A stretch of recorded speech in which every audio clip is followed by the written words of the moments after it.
The thrilling world of the Flying RuNR, brought to you by the Marathon Mates.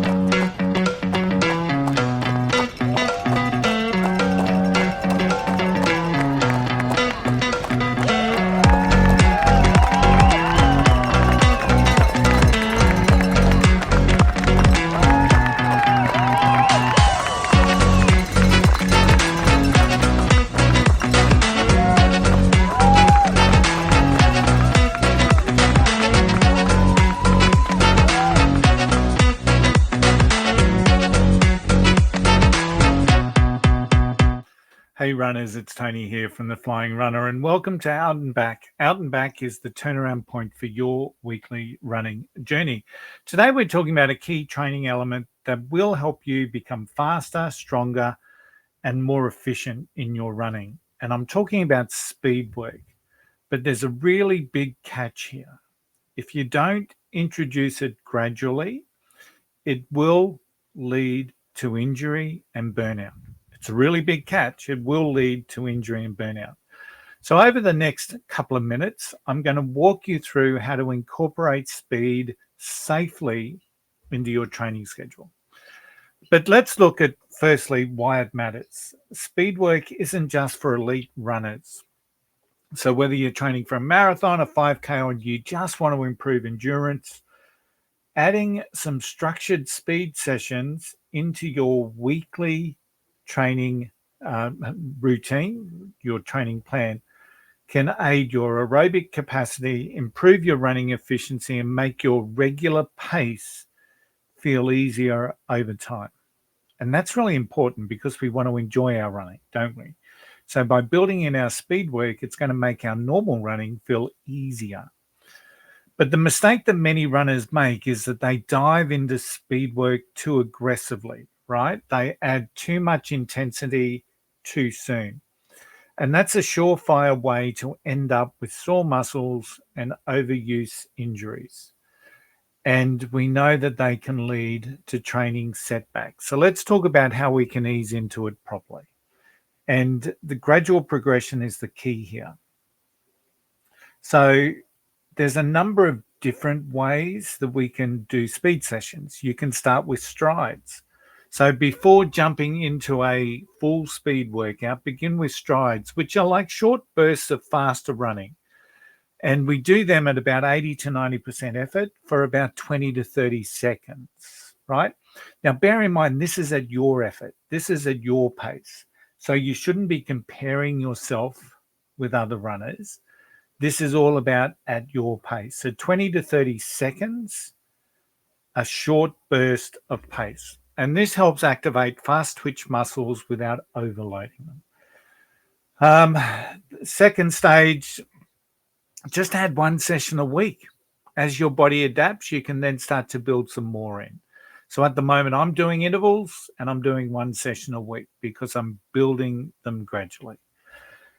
Step number 3, I guess, is to mix in different types of speed work. Instead of just jumping straight into all-out sprints, ease in with, the different ranges that we have. There's fartlek running, which is like an unstructured burst of speed. We can do strides, as we've mentioned. We can do hill sprints, which are, of course, a little bit lower impact, but more on your quads. Or you can do what I'm doing and do controlled interval sessions. And I'm doing them fundamentally at around 80 to 90%. So personally, I'm running intervals once a week. And to build speed intensity into my training, I've got some goals that I want to do this particular year. But I'm building them gradually, and I'm mostly following what we would call the 10% rule. So I'm gradually increasing the speed component work every week. And this gradual approach helps my body adapt safely, right? Helps my body adapt safely. So once we've incorporated speed into our sessions, whether it's you're still at the beginning stages or you've been doing it for a while, it's really important about recovery because you can't run at full intensity every time you're out there.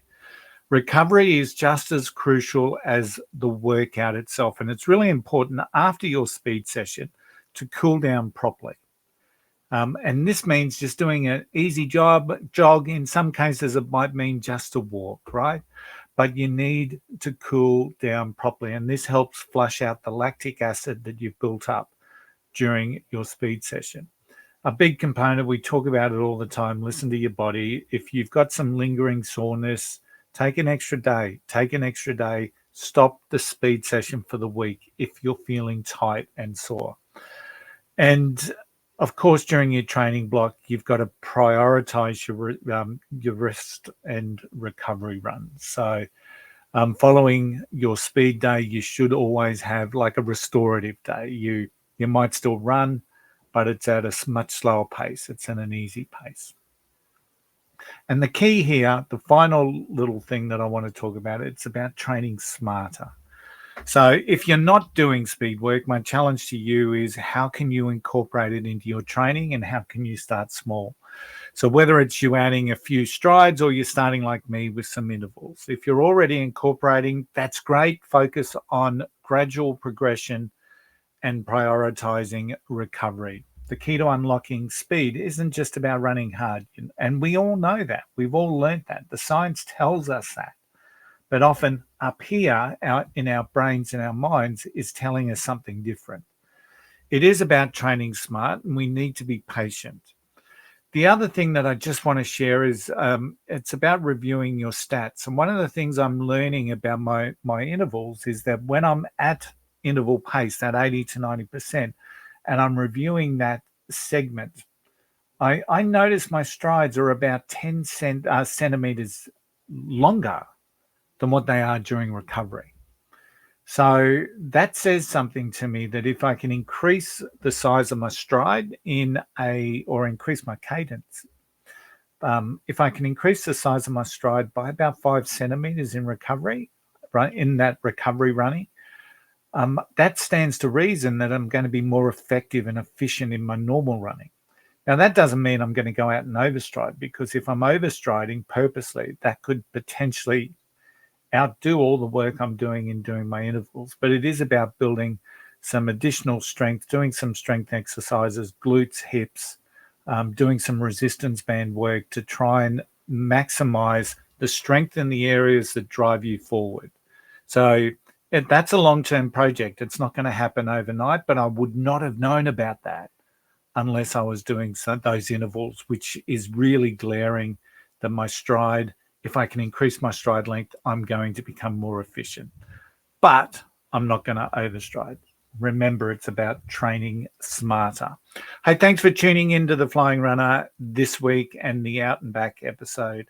I hope today's episode has given you something to think about.